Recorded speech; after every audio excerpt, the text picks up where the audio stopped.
Welcome to our channel. Today we how to activate LinkedIn recommendations request using Gmail templates. Easy tutorial step by step clearly. Open your Gmail account. Navigate to the top left corner and click on Compose to start a new email.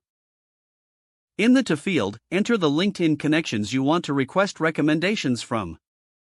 In the subject line, type recommendation request to grab their attention.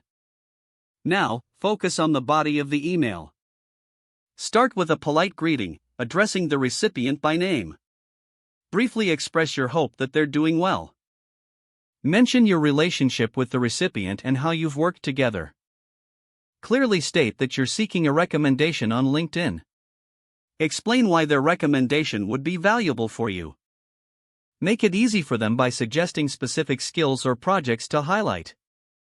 Emphasize the time it would take and that you appreciate their help. Include a link to your LinkedIn profile for their convenience.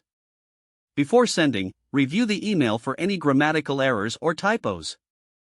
Personalize each email if you're sending to multiple recipients to enhance connection. Hit the send button once you're satisfied with the email.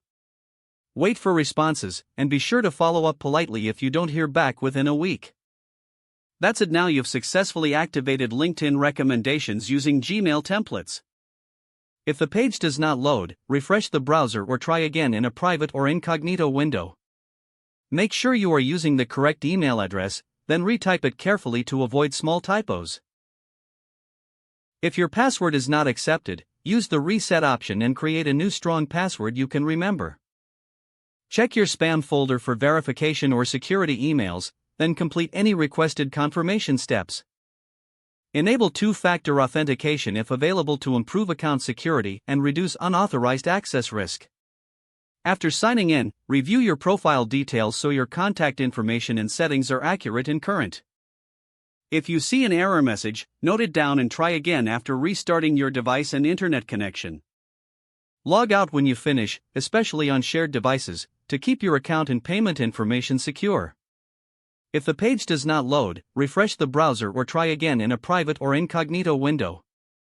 Make sure you are using the correct email address, then retype it carefully to avoid small typos. Don't forget to like this video and subscribe to our channel for more step-by-step tech guides.